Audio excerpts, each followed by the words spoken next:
কংগ্রেসের নেতা এবং একই সঙ্গে তিনি পুরপ্রধান, আর তার নামে দুটো এপিক নাম্বার। এই বিষয়টি যখন সামনে এসেছে তখন রাজ্যের শাসক দল তৃণমূল কংগ্রেসকে তুলোধনা করছে বিরোধীরা। তবে বারুইপুরের এই ঘটনায় নির্বাচন কমিশনের ঘাড়েই দায় ফেলেছে শাসক দল।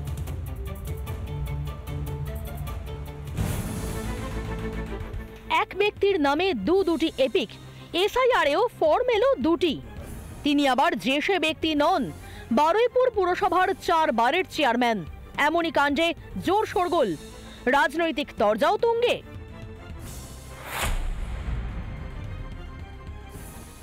তৃণমূলের নেতা 4 বারের পুরো চেয়ারম্যান শক্তি রায়চৌধুরী, তাঁরই দুটি ভোটার কার্ড, সেটাও একই বুথে। এতেই সরব বিজেপি।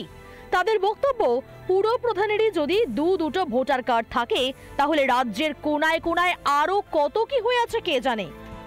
আপনারা ভাবুন যে শক্তি রায় চৌধুরী, যে বারুইপুরের তৃণমূলের এত বড় নেতা, তারই নাম যদি দু জায়গায় থাকে তাহলে এরকম অপরিচিত ব্যক্তিদের কত নাম আছে। পুরো প্রধানের নামে যে এবার দুটি এসআইআর ফর্ম এসেছে সে কথা স্বীকার করে নিয়েছেন স্থানীয় বিএলও পর্যন্ত। দুটো এসছে, একটা ডুপ্লিকেট বলে লিখে রেখেছি আর একটা দিয়েছি ওনার, ডবল এসছে বলে।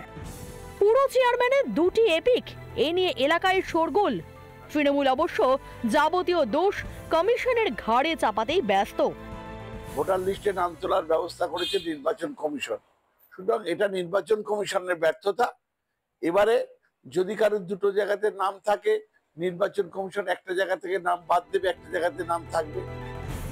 আর যাকে নিয়ে এত কাণ্ড, সেই তৃণমূল নেতাও চক্রান্তের অভিযোগে সরব। আমি জানি না, আমি দেখি না কোনোদিন, আমি সাইডও খুলি না। আমার কাছে দিয়ে গেছে, আমি ফিল আপ করে রেডি করে বসে আছি, উনি এসে নিয়ে চলে যাবে।